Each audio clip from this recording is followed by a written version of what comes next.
Hey everyone, I'm Tinako, choreographer here in Los Angeles, and today I am here talking to amazing Buddha Stretch, who is my teacher, and welcome Buddha Stretch. Woo!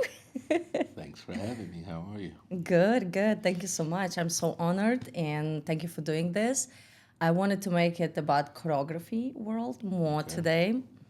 And yeah, but first I would just like to ask you to introduce yourself and Okay. say to people what you want them to know about you. Okay. Hello, world. This is Buddha Stretch. Uh, Elite Force is my crew. Mop Top is my foundation. I'm from Brooklyn, New York, born and raised.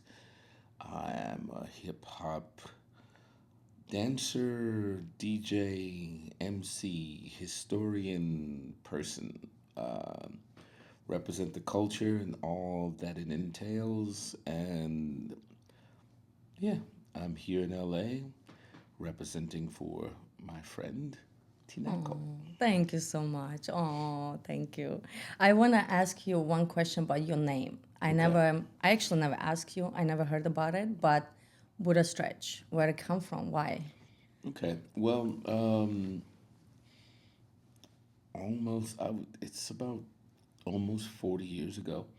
Uh, the I was I was born and raised as a Christian, and then my father started studying Buddhism. And so one day he took me to uh, a place that's called the Kaikan, and it's a Buddhist mini temple where people pray and get together, and, discuss and focus in on Buddhism and Buddhist culture. Now I'm like 17, 16, going on 17 years old. So from my perspective, it was a cult because I didn't know anything about it. And I walk into the room and there's this low hum, and these people are chanting, and I'm yo ho renge kyo, and it's a low hum. And in long story short, I learned about Buddhism at this point from my dad, and from that point on, I started to study Buddhism. By the time I would say, 25, I want to say 25. Yeah. I had been studying Buddhism almost 10 years.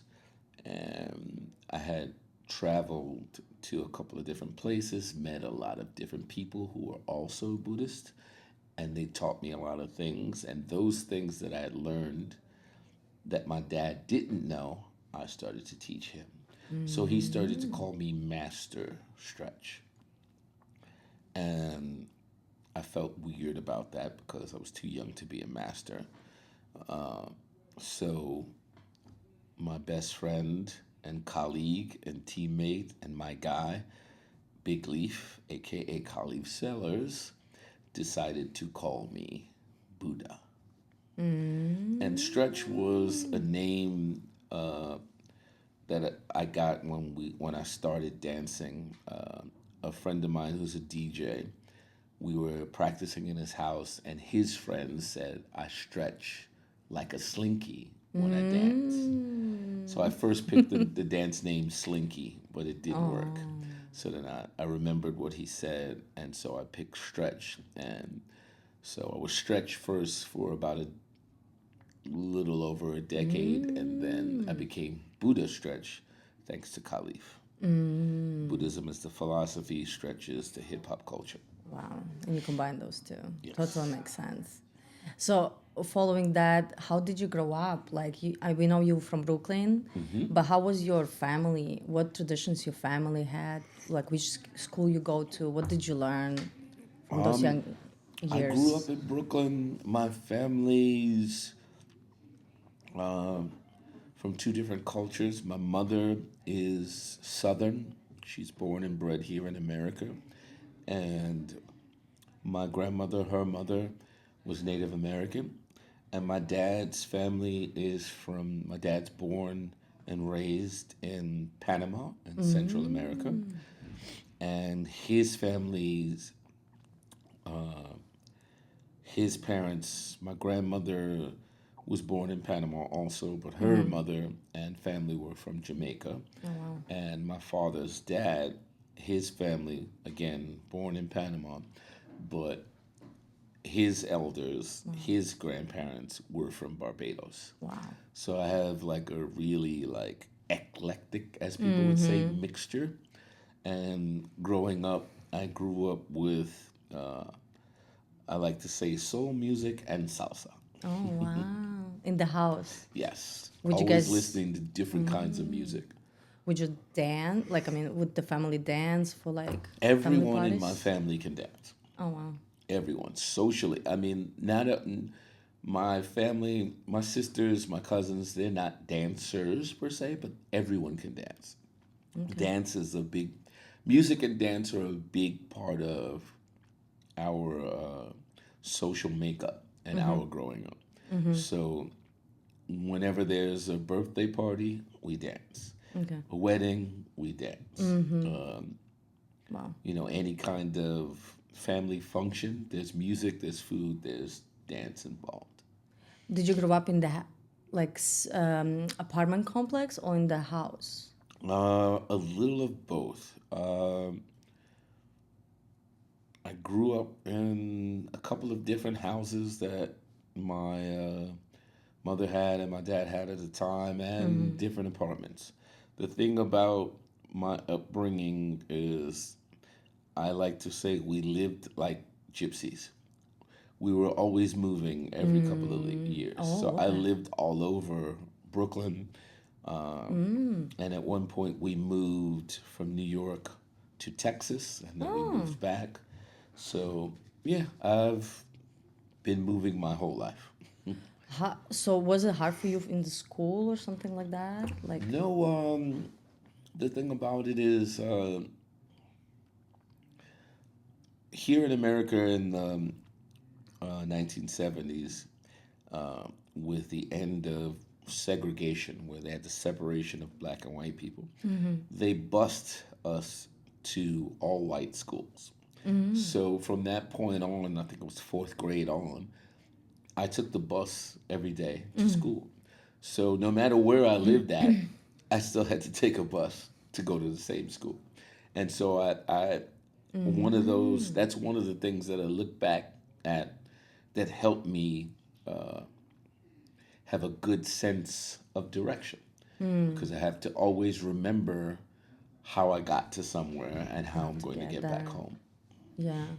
Did you feel like you say, but you stay in the same school? You would move, but Yeah, you go from the still the fourth same. grade on, I went to the same public school, middle school, high school. So no matter where I moved, I still had the same school. Did all this like political things in America at that time, like you said, segregation, ending of it, and things like that, and you guys going to like white schools or whatever, did that influence your how to say character, things like that? Was you Well, angry there's about no it? way it doesn't influence the way that I think and move.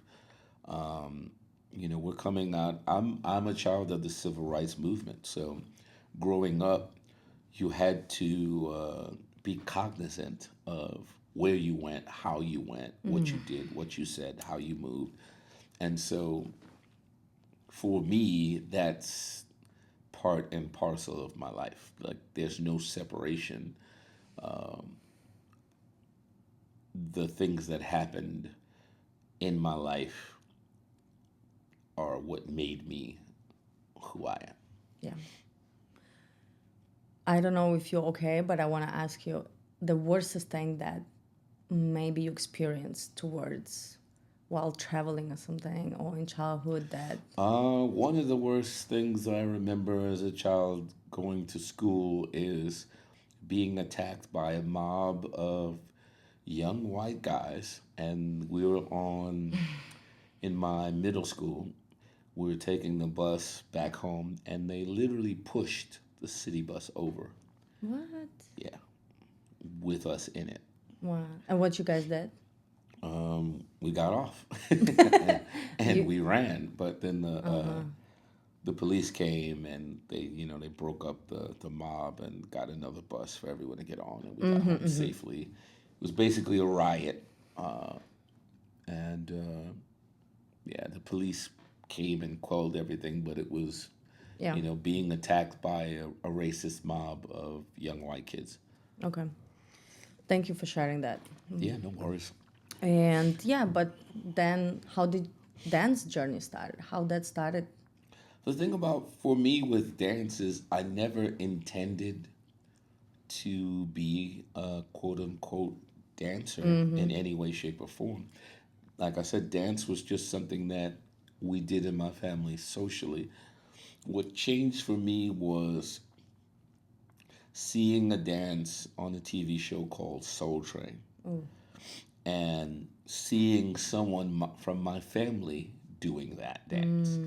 I had watched for the first time, I had seen Popping on Okay. Soul Train with Electric Boogaloo's and with Jeffrey Daniels and others. And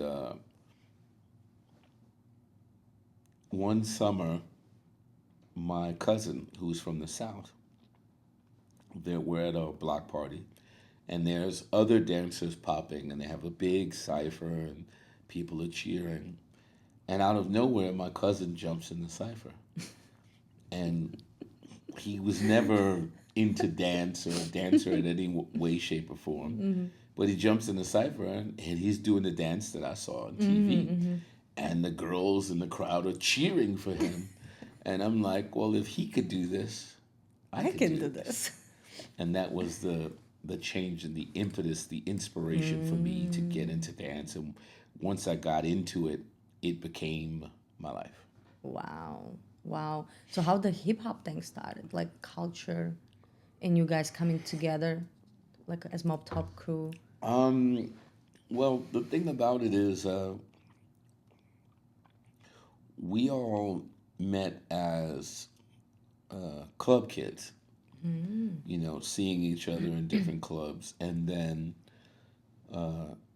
by chance, well, nothing's by chance. Let me rephrase that because I don't believe in luck. There came a time we were doing a music video for Diana Ross called Working Overtime. And a lady you might have heard of called Rosie Perez. She was the choreographer for this particular video, and she asked myself and my partner, Cliff Love, which I dance with and who I met Rosie through, to take part in this music video, to assemble a crew of dancers, put together some choreography, and we were going to be a part of the video, and I assisted her as the choreographer. And so she went to a nightclub, and got all of the extras for the video because we were shooting the video was shot in a nightclub. So she wanted it to be authentic. So she literally went to a different nightclub and petitioned the dancers there to come to the video shoot. And that's how I met Link and Khalif. God bless the dead. Marjorie, Voodoo Ray. That's how we all met. And we just, we clicked Okay. from that point on. And that became, that was the impetus for us to become a crew. First we were just fast friends and hanging out, and then we started working together, and then we started hanging out together all the time, and work and play became one thing where we were always together. And so we've been together from that point in time until now, 36 years. Let's go. Yeah. Oh man, I love that. But how old you was then when you kind of met, or you know? Let's say I was that video 20 years old. 20. It wasn't 20. Yeah, Oh, when I started dancing, I was 14. so when you started to go to clubs, guys? My first club I went to at 15 years old. Um, I didn't get in. There was a fight. Big shout out to one of my mentors, a dancer known as Dr. Jam, or as we called him, the god Jameek. He took me to a club when I was 15 that was in Harlem called Broadway International. And didn't get in because there was a fight, not because I was too young, but once the entire atmosphere of being there, being around people, I had the bug. And then the next club that I went to was called the Roxy. And we actually went for an audition for a movie. The movie is called Beat Street. So we Wow. went to audition for that, and I met so many dancers who were also there at the audition, who all told me that I needed to come to the club on a club night, not just for the audition. So my high school friend and crewmate at the time, he called the club and RSVP'd and put us on the guest list. And so we dressed up. We put on, nice slacks and shirt. We went and got fake IDs, and we went to the That's club and got romantic. in. Okay. And from the moment I went to that club, I never stopped clubbing after that. Like I got into so much trouble for going to that club because it was a weekend. I was supposed to be in indoors before midnight, and I came home at 5 o'clock in the morning. But once I went, that was the bug, and I started the moment that I could go to clubs again. I started going every weekend. Every Wow. time someone told me about a new club, I went. Wow. So, but you went with a fake ID then? Fake You can. ID, the hookup to get in, or Oh, we okay. snuck it. All Like right. the first time I went to a club called Studio 54, Okay. no fake ID is getting us in. We snuck in the back way. How did at night you get to the club and how did you come back home then from the club We at took the night? subway. The Oh, beautiful subway. thing about New York City is we Yes. have a big subway system that goes 24/7. 24/7 throughout almost True, the true, entirety true. of the city. So we took the train and we would go to the club and take the train home in the morning. All right. And what kind of music played in those clubs? Back then, what I like to explain to people is early on when you went to a nightclub, they played multiple Okay. genres of music.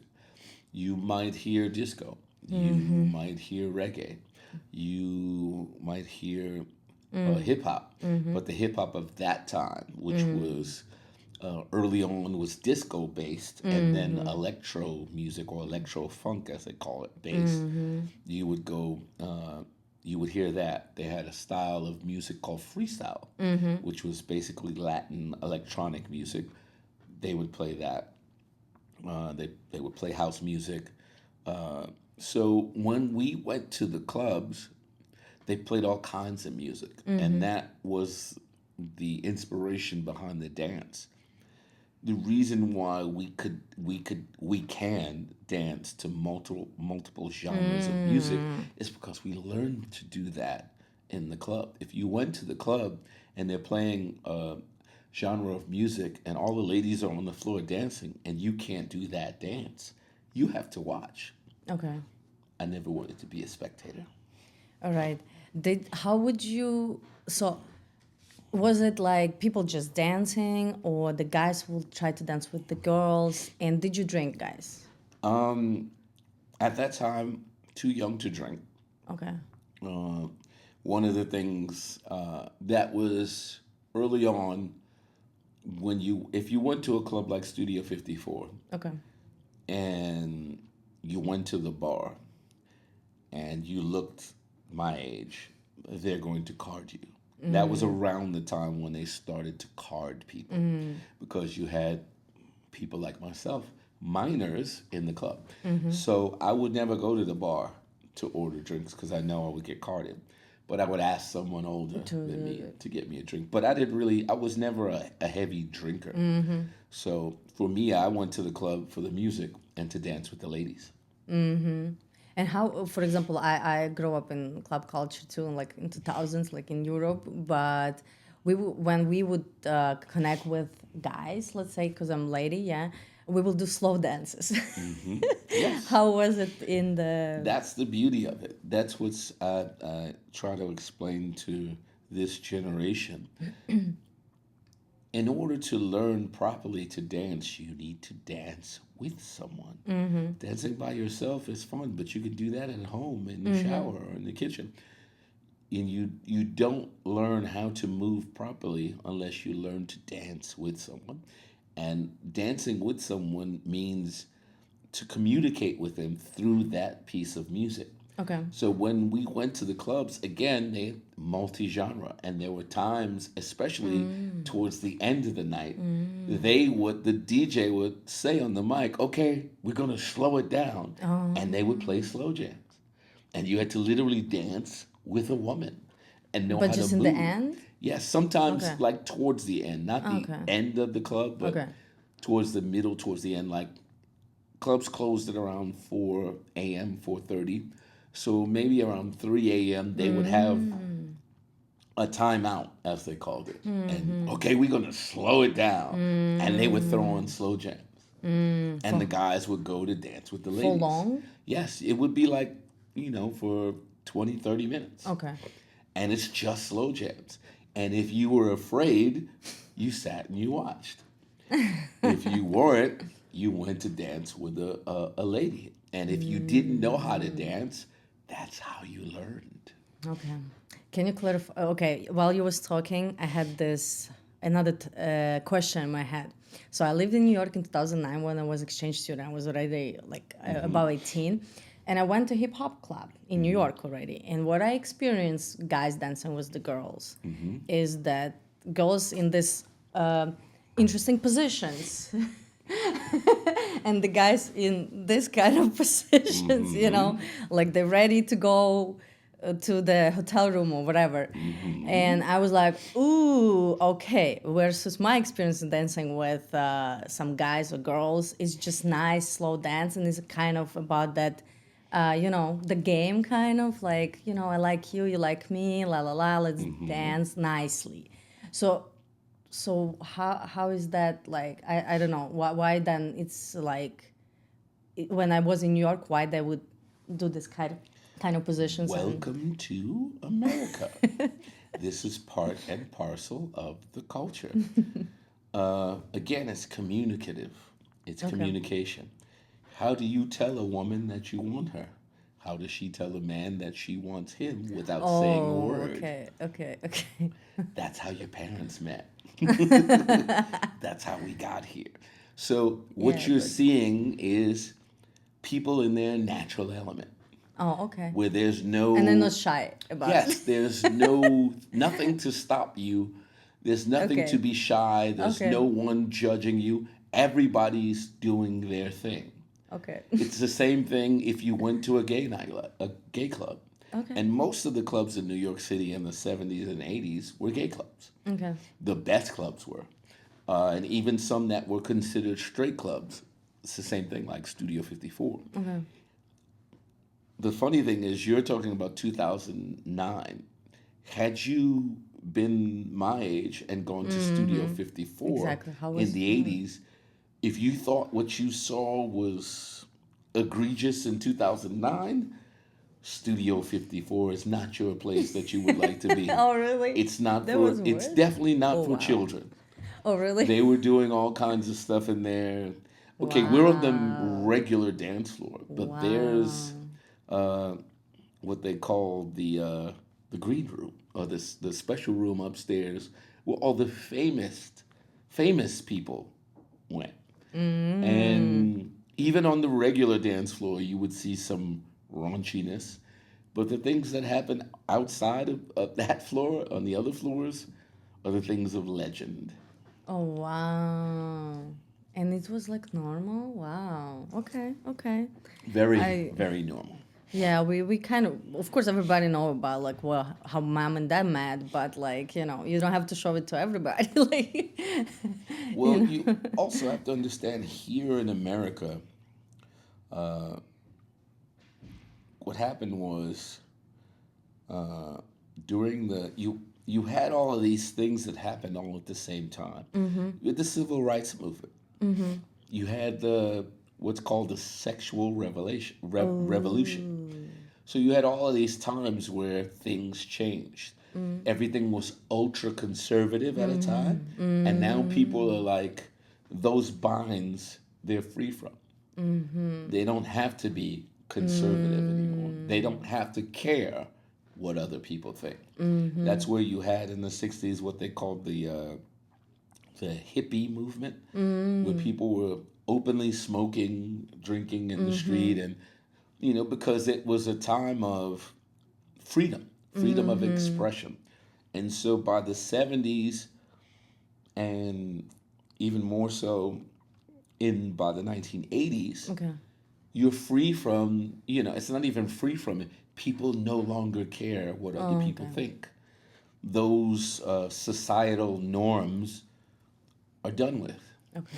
It's the same thing now where it's referred to by the initials LGBTQ. It has a Yeah. name now.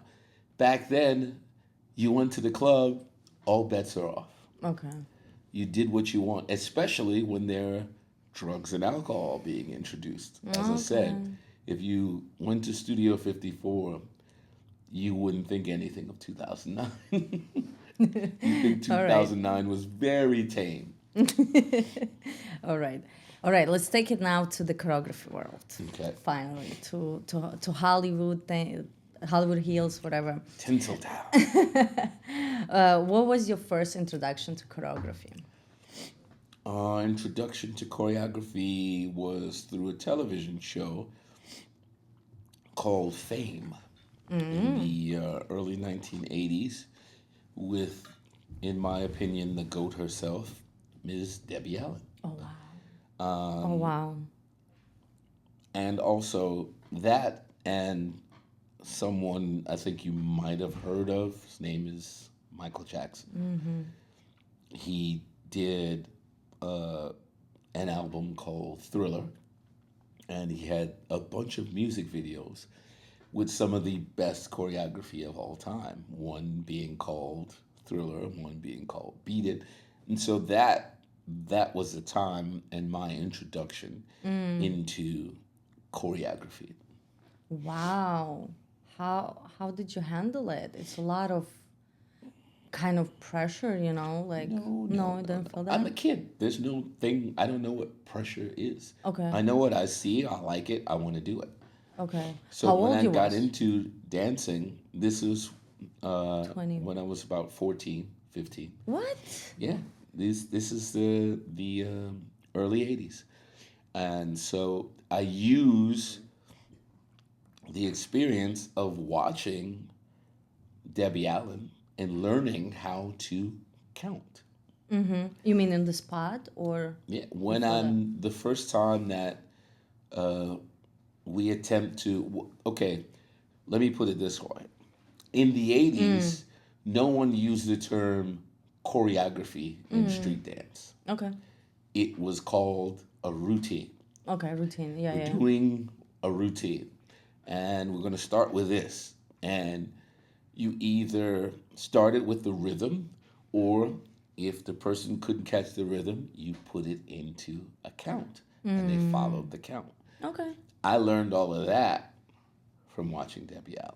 Wow. On that first job, No, no, no, no, on the no, first no choreography. job. This is my first experience doing choreography was for a dance contest, Okay, okay. and we came in second place. We lost to a b-boy group. We won $1,000. We. It was my crew at the time. We were called the Poison Clan.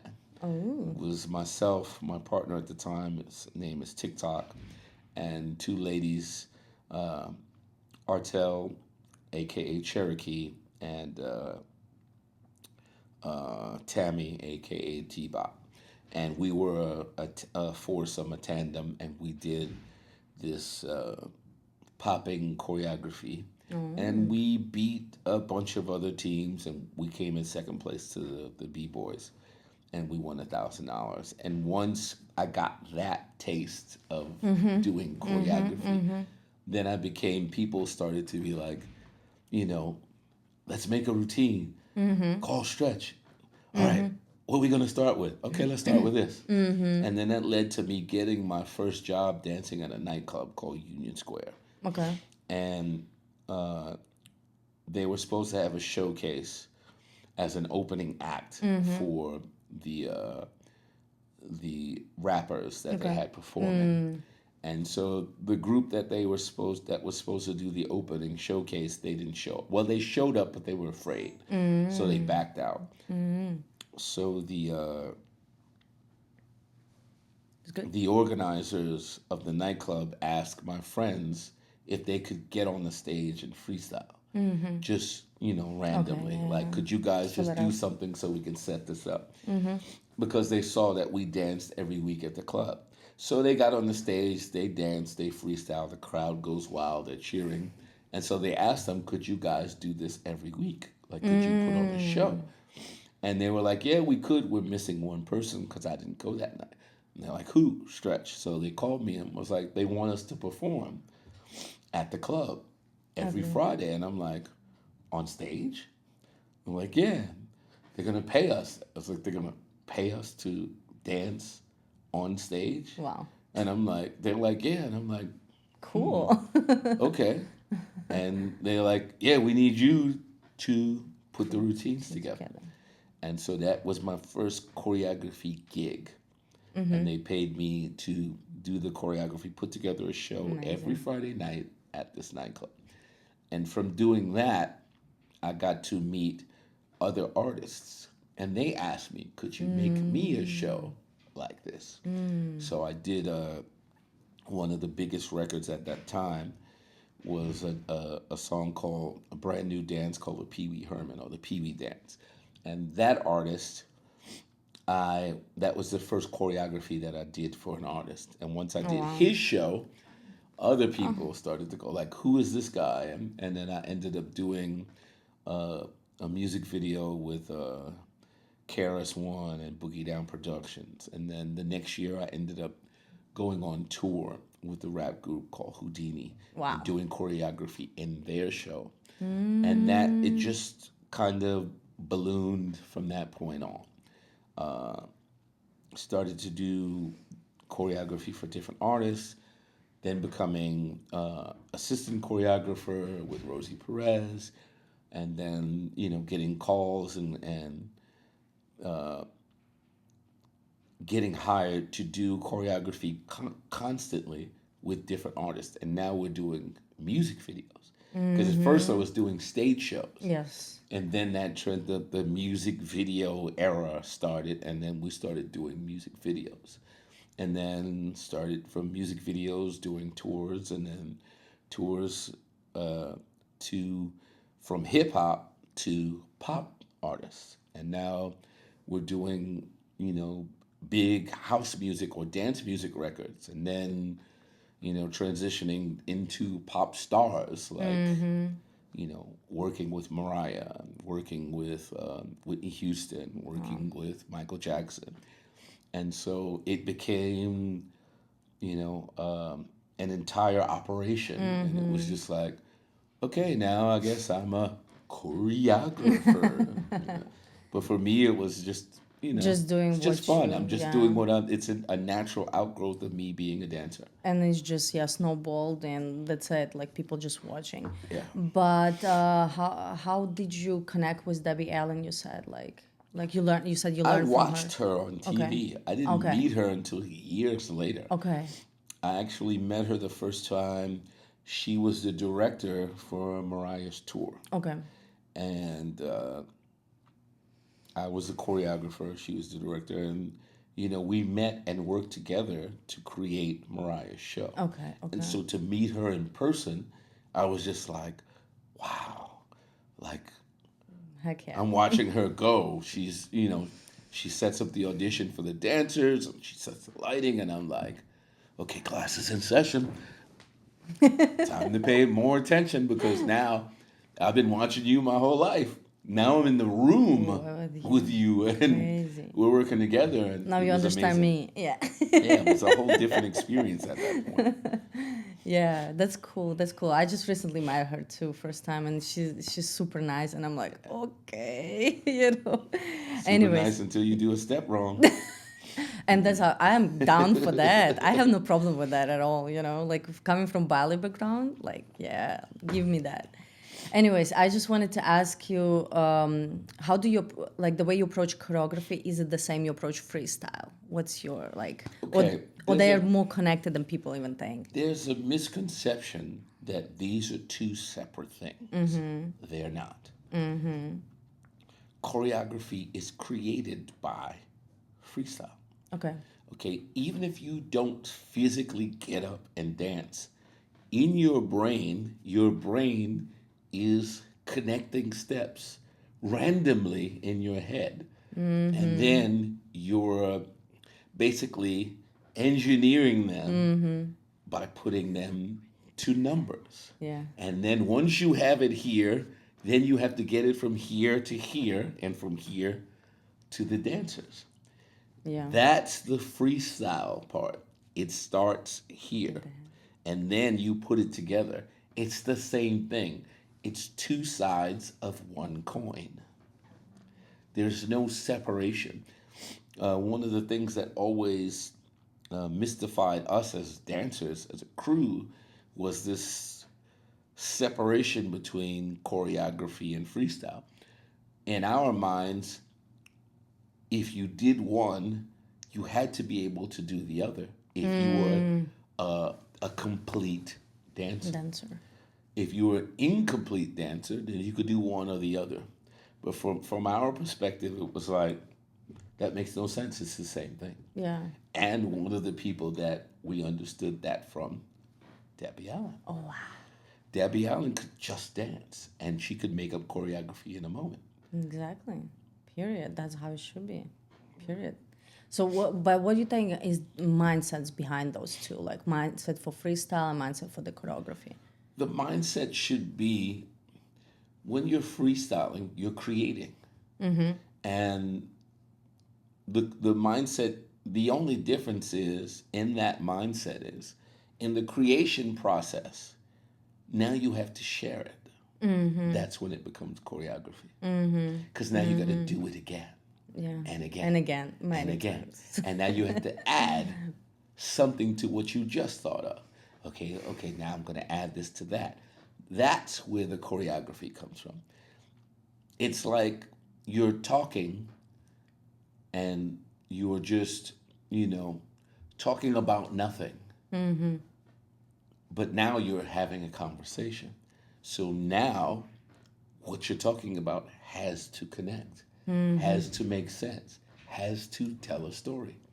Whereas when you're just freestyling, I'm having a good time. I'm Yeah. singing. It doesn't have to Yeah. mean anything. I'm harmonizing. I'm Yeah. scatting, as the musicians Yeah. called it. It Yeah. doesn't mean anything. But Yeah. now, if I'm scatting and I need to scat or sing for someone, now it has to be put into form and function. That's all choreography is. Yeah. How? So you already said about it, like some of your projects, but can you? And you work with some of the biggest artists and projects in the world.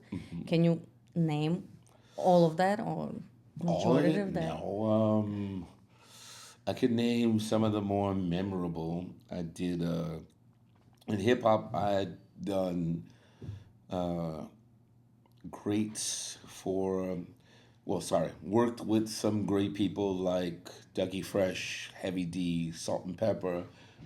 Started with Houdini, Boogie Down Productions, Eric B. and Rakim, uh, Joski Love. I'm forgetting. I don't know. I've done like pop records with artists. What's that song? This is the rhythm of the The night. night. Yeah, I did the All choreography night. for their tour in the United States. Corona. How about that? I could never remember their name. It was a joke to me that they called me to do this tour for their show, and I'm like, like, what is this song? And then that song became I need to watch huge, it. I'm humongous. gonna watch it after all I of the did their you tour in just named. America, and then I did a dance record with an artist called Cece Peniston. She had the biggest record, one of the biggest records of all time, called Finally. Okay. And then, of course, people know I worked with Mariah Carey. I was her choreography for a decade. Wow. Excuse me. I worked with Michael Jackson. Shout out to Fatima Robinson and uh, Letitia. Letitia, what's Tisha's last name? I can't remember. We, you know, uh, did Remember the Time with Michael Jackson. I did the choreography for that with Fatima and Tish. Yeah, I did Mariah for 10 years. I did basically all of her biggest hits: Honey, Fantasy, Dream Lover. I don't even remember. Those songs are annoying. No, MC knows I love her. I did Will Smith Getting Jiggy with It, Men in Black, Miami. I did, I don't even remember. I worked with Talia, the Latin artist. I worked with her for a year. I did her when she did the song with Fat Joe. I did the choreography for that. I worked with I can't even think of. I've been Oh, around a that's long good. time. That's plenty enough. That's plenty enough. But what the biggest thing you learned with working with all these artists or To projects? The biggest thing that you have to understand as a choreographer is the choreography is not about you. Oh yeah. When you're working with an artist, you're making the choreography to make them look good, not you. You only look good if they look good. And I think that's what goes over people's heads when they're working with an artist. What are you doing? Are you making it cool for you or is it cool for them? It should be something that makes them memorable, not Yeah. you. It's not about Yeah. you. And each artist is very different. How do you protect your creative integrity when you on these projects? My creative integrity goes back to the fact that I'm always, I dance from the heart, not from the head. So everything that I do is passionate. And I'm not going to change that passion to fit anyone else. When I did the choreography for an artist, especially with hip hop, we didn't change hip hop to fit it to them. We changed them to fit into hip hop. Let's go, period. Yeah, I that's how it's think supposed to work. I definitely needed to hear that. I think a lot of people needed to hear that. Yeah. They need to fit within the confines of the culture. Culture doesn't change for them, they have to change to fit themselves into the culture. Yeah. So, and is there any difference between, do you think, or for you, between projects before and right now? The pay scale. Oh, really? Did You it guys are fit? not getting paid. Well, no. Let me keep it 100. What's different is technology. Okay. Technology has completely changed the entire, not only music industry, but the entertainment industry. Okay. Whereas at one time, like right now, we're using cameras that literally would be thought of as only for photography, but now they shoot video. Yes. You have a camera, a computer, uh, what do you call it, personal assistant, all these things in the palm of your hand that you didn't have access to before. Yes. You can create content on the fly. All right. So I think It's technology that's different. Okay, people complain about dancers and dancing on TikTok and Instagram. Well, what do you think MTV was? What do you think BET was? What do you think Soul Train was? That was the outlet at the time. Yeah. We wouldn't know about locking, God bless the dead, with the great Don Campbell, Campbell and the Rockers, without Soul Train. We wouldn't know about popping an electric boogaloo without Soul Train. We wouldn't know about a lot of dances if not for Soul Train. There would be no choreography in industry without MTV. Michael invented that with MTV, with Thriller. Yeah. Heck yeah. No, for sure. I wasn't in my era, like I didn't watch a lot of that, but definitely like it was MTV was always like yeah, outlet even for us like abroad people, like watching oh that's what's happening in America or something And like that, you this know. is pre-internet. So Yeah. think about that. Pre-YouTube. You could only get access to these things by watching them on television. Yeah. YouTube changed that. Yeah. The internet completely changed that. Now it's a joke. MTV, music television, no longer plays Yeah, music. that's it, they're done. Yeah. Technology has changed Yeah, everything. yeah, for sure. In your opinion, what really gets choreography booked today and any artist to be successful in the industry? Is it raw I skill, branding, relationships, or something entirely I don't else? I can't really speak on that from a precise position. I can give my opinion on it. From what I see, the difference now is everything is based on how do I put this? How do I word this? It's based no, that's wrong. It's always been based on promotion. Promotion for the artist. But before the artist had to they had in order for them to promote the things that they did within the culture, they had to be a part of the culture. Now they no longer have to do that. Oh, They can wow. mine the culture from the palm of their hand. Wow. Y'all are giving them free game, whereas they had to come to us to get the game before. They had to Wow. be a part of the game. So, Now in they order to. just jump on whatever.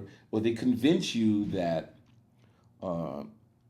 they want you to be a part of the game, and they give you a challenge to do. And you do the challenge, and you It's give them all interesting. this good information and content, and they take it and run with it, but they don't pay you. Okay, thank you. Point taken, point taken. Okay, one more about dance business. How do you define success now? Money, credit, control, culture. None of the above. I define success by longevity. Yeesh. Craig Mack said in a song, God Bless the Dead, you won't be around next year. Wow, So, exactly. within this, what do you call, information age and culture, things come and go like that. Yeah. There's there's this tendency of discarding things. Music is no longer regarded as Wow. it's no Valuable. longer looked at as valuable. Yeah. It's throwaway because you have so much access. You have easy access to it. The dance is looked at it the same way because you have easy So access much to and it. so many. You don't have to work at it. Now I can watch a video, and now what I saw in the video, I think I can go into a studio and teach that. So the value of it has been lost because of the mindset of you didn't have to work for it. Therefore, it's no longer as valuable before. When you It's true. had to, okay, when you had to pay for a CD, you had a physical thing in your hand that you worked hard for, that had packaging, that had a booklet, that had pictures and information. Yeah. And now it's an MP3. Yeah. And you It's download it, free. listen to it, and then forget about Maybe. it because there's literally a billion other MP3s. And True. so it no longer has the value in your mind that it should. Wow. That's totally makes sense.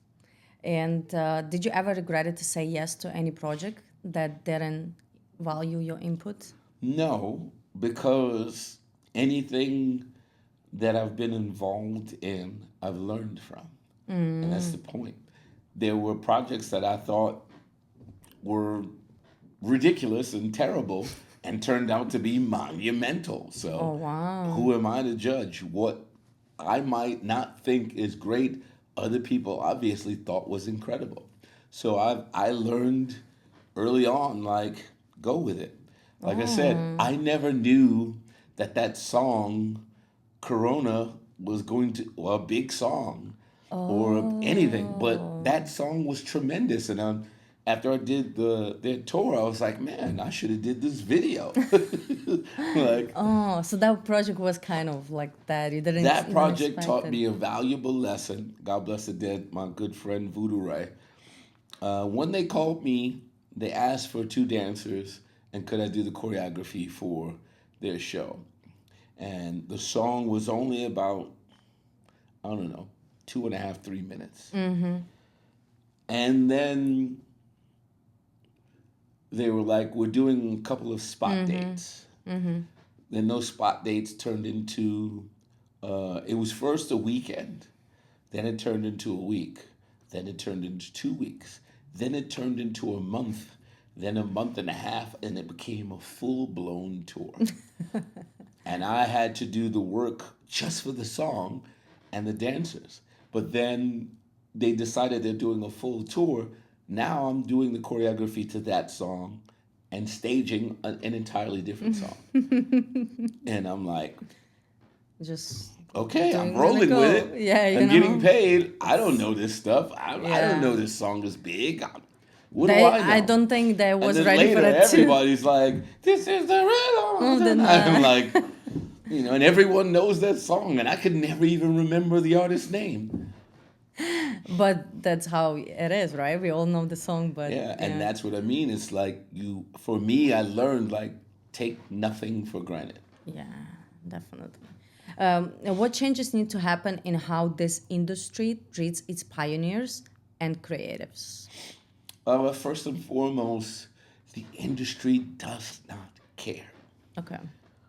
and it never will, because it's based in capitalism, and capitalism is based in exploitation by any means necessary. So people keep expecting the industry to change. Hollywood has been the same for 100 plus years. Why do Yes, you think they're going to to change for you change. now? Okay, look at it this way. They have, how many times can you remake the same thing? We A had The Lion lot. King as a cartoon, it was beautiful. And Now you then did a live action version of the same thing, and we paid you $1 billion to see the exact same thing that you know the story, you know where it's going to go, you know exactly what's going to happen, how it starts and how it ends. Yet people still want to flock to see the it. theater to see it, Yeah. still want to see it.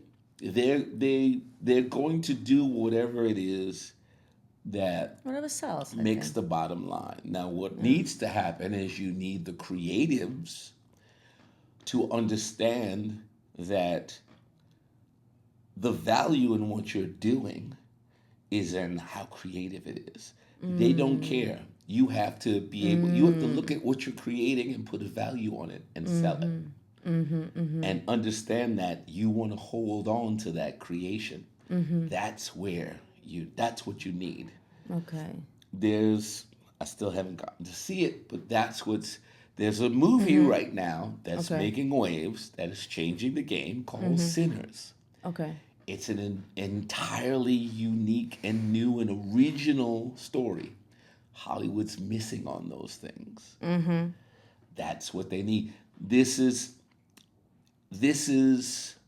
what people need to understand. The creatives will always be there.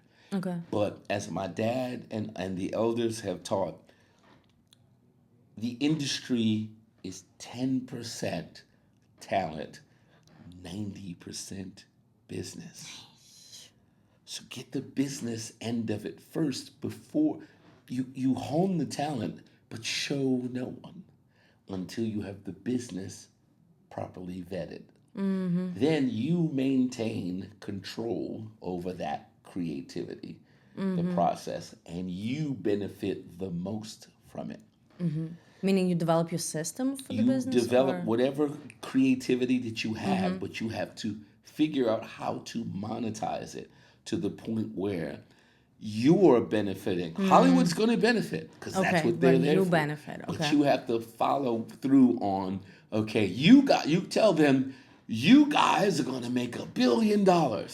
They're all for that. But you have to make sure during that process that you make that 100 million in there, and in the long term you get some of that $1 billion on the long term, not the short term. Meaning Everybody's contracts. thinking short term. Okay. Hollywood's thinking Long long term. term. That's why they've been here for 100 plus Yeah. years and are still doing the same business. Yeah. So creatives have to think long term All right. and think creatively. Apply your creativity from your talent to the business end. Get creative on how you're going to do the business. Use the talent for that as well. And those two things blend together, you'll be more successful than you can imagine. Can you give us Just some look at example? Quentin Tarantino. Tarantino he was coming up with scripts that Hollywood didn't think of. Those Okay. scripts were all bits and pieces of other things Okay. that he put together. But he knew what he wanted and he stuck to his scripts. And he told the stories that he wanted to tell. say. And so he made really good movies. And so once you make a really good movie, Hollywood's like, here, make some more. Here's some money, make some more. Yeah. What do you want to do? Here's some more money. Yeah, they don't And care. that's what you want to do. And that's what Ryan Coogler's doing now. He's like, okay, you guys want to, I got something that's original, that hasn't been done, a story that hasn't been done. You know how incredible that is in Hollywood now? Because everything's a rehash of something else. Yeah, for sure. So that's what I mean. The creative aspect, it's always going to be there. Okay. Because we're human. We're creative thanks. beasts. But it's the business that you have to be creative with About. in order for, and you want long-term success, not just now. Yeah. Because you might be hot for that. You might, as they say, get your 15 minutes of fame. Yeah. Okay, your 15 minutes are up. Now what you going to do? A lot of people are like that. you Artists, gonna do? dancers, 15 minutes? I don't want 15 popular minutes. today and tomorrow. I want what I do to be timeless. Yeah. Especially if you love it and it's Yeah. best thing for you. With that business side of things, we know that you work on this biggest projects, biggest artists, but I also know that, and I saw your story recently, that you wasn't credited for some of those work. So how do you deal with things when you're not credited? I'm not worried about, like, the things that people think I'm not credited for. If you dig deep enough, you'll see I'm credited for everything. My name is there. Okay. You know, do other people get more credit? Cool. That Okay. doesn't bother me. All right. Because at the end of the day, if you know, you know. Okay. If you don't know, you eventually will. But Because don't you- knowledge does not go away. But don't you worry about the business side? You just said No, business. my business is me. Okay. I get paid to be me.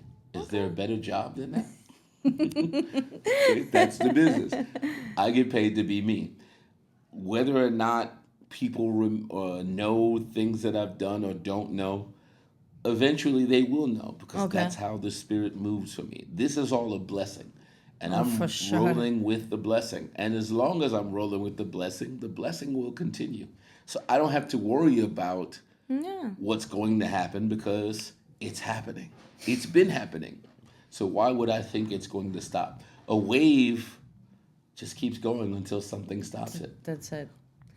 So, but if someone is just getting into what you already done, yeah, someone is younger, getting into industry or wants to dance and really passionate about it, let's say, yeah, how they can avoid kind of like some mistreatments or, feeling Make bad. these business people come to you. Y'all are always running to them. Make them come to you. You have the technology. Bam. You have you have all of these platforms that you're not using to advertise your creativity. Heck yeah. Make them come to you. Instead of Period. you running to them, always be like, look at me. Make noise on these platforms where they have no choice but to look at you. And then think, I need to invest in that. There's money to be made because there's always money to be made. Oh, for sure. This abundance. You have all of these different platforms, jump on them. That's cool. What other traps dancers fall into when chasing fame or exposure? Something very You're close. exploiting yourself, but you're not monetizing that exploitation. You're chasing what other people have done and are doing, not knowing what it is you want to do. You want to do what they're doing.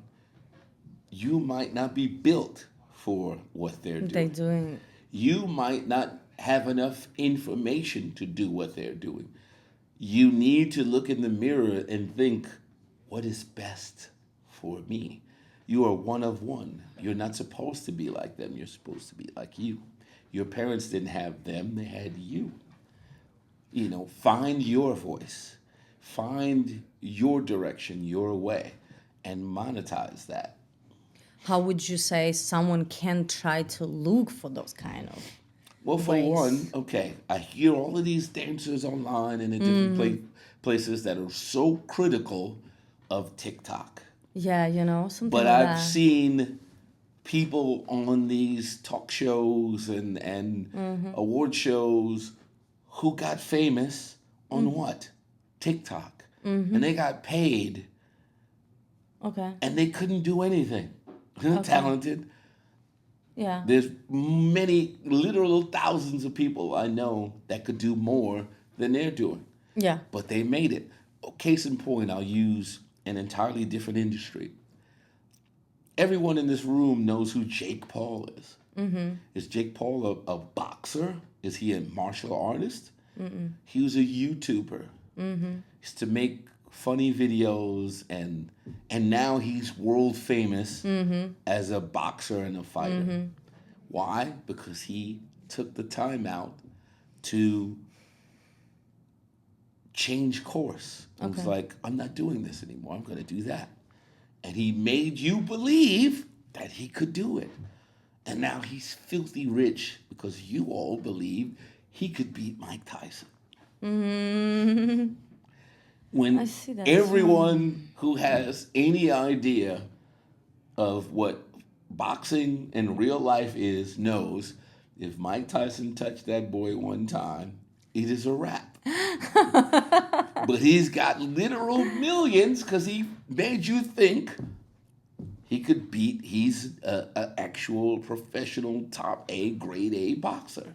So And does he dancers are sell? not doing that. Okay. You can Okay. dance, you can do choreography, but you're running to follow what other people are doing instead of saying, look, what I got is better than anything else.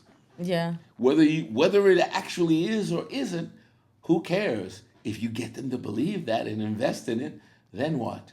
Now you got that success you were talking about.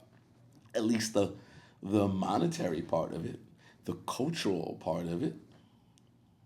So why is then like that? Like, I mean, when I was living in China, for example, like I would be judged always by my talent, like how my moves will look and things like that. And I got my all opportunities built just, by me working hard and something and people noticing that and just like genuinely like I see you, you know, doing your thing and, come be part of my project, things like that.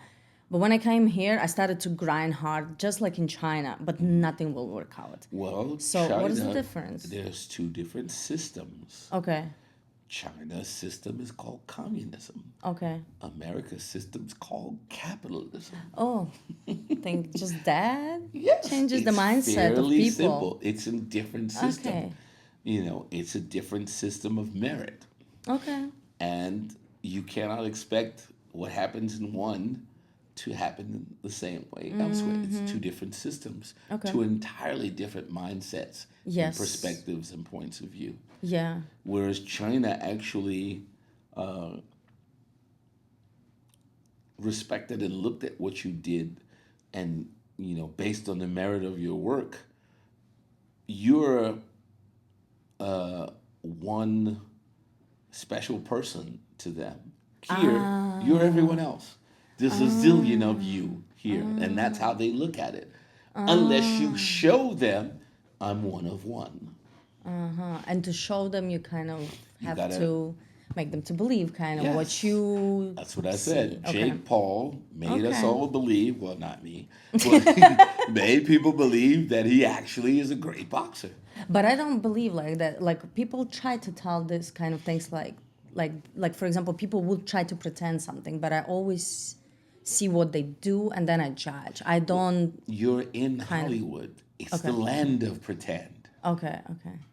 Okay. There So are people always pretending that they're okay. You have people here who pretend that they're singers, they're directors, they're yes, dancers, they're everybody. I'm musicians, shocked. they're directors of photography. It's the land of pretend. But what people seem to miss in hip hop culture, you can't pretend because it's based on show and prove. And in Hollywood, you can show and prove, but it doesn't prove anything. It's who you know, not what you know. Yeah, you know what I mean? That's why I like, yeah, I read, that's my lesson And here, you you know? need to sidestep those people. Okay, because, okay, you're going to meet someone who's like, a producer or Yeah, whatever. And they're going to tell you what they think. okay. But do they control the money? No, The probably not. executive producer controls the Yeah, money. yeah. So, how do you get the executive producer to see what you're doing? You sidestep the producer and you make something that everybody's looking at so that the executive producer is like, what is that? Now you don't have to deal with this producer because they're trying to get their cut. Yes, for sure. Okay? Yeah. So, it's a game. And it's the game of capitalism. It's why they say it's dog eat dog, although Okay. I'm not a canine. Okay. Okay. So, that's what I'm talking about. You have to make them see you instead of you going to see them. Totally. Totally. And how so this mindset you just was talking about, how long do you have it? Did you apply this to your own career I back in the day worked or in the music industry for literally 20 years and then I left. okay. And I went to start teaching, Okay. which I Oh. started prior to that. And people told me I was crazy. Why don't you move to LA? Why don't you do this? I said, Uh-huh. I don't want to do that. Okay. And they told me I was crazy. And now I teach in university Wow. and I have my own school in New York. And I've taught in 67 countries. Okay. And that's you choose it because you don't Yeah. want to be part of I this don't want to machine. do what other people want me to do. It's my life. I do what I want to Want to do. do Again, with it. I get paid to be me. Is there a better job? Please tell me. No, at all. Not at all. I mean, when you think of it, that's the freedom that you want to get to. Okay, let's go through actors. Robert De Niro is one of the greatest actors of all time. He gets paid to play other people. Ah, yeah, okay. Yeah, He's an actor. That's what he's yeah, supposed to do. yeah. I'm not an actor. I'm me. So I'm not getting paid to be other people. I'm getting paid to be me. Yeah, okay. How can today's dancers honor the culture while building the brand? Make your brand based in culture. Culture is never going to go out of style. Heck yeah, heck yeah. Culture is culture. It changes, it grows, it morphs, but it's still a culture. Okay, I had this question for you before, but right now, because you told me how you moved from Hollywood into having your school and doing you, how do you stay grounded and creative when the business side of things gets tough? But do you have a tough It's side of always tough. things? I mean, What tough is now when you like have it's school and always tough teaching? simply because, okay, what people don't take into consideration is time. Okay, Time leads to change, and change is the only constant. okay, And if you cannot adapt to change, you're always going to be in trouble. yeah, You're always going to be struggling. You have to come to the point of understanding that what works now may not work tomorrow. What works tomorrow may not work next week. yeah, And tomorrow and next week are not guaranteed. yes, Now is guaranteed because you're in the now. yeah, So you have to think and work from that perspective. What am I doing now?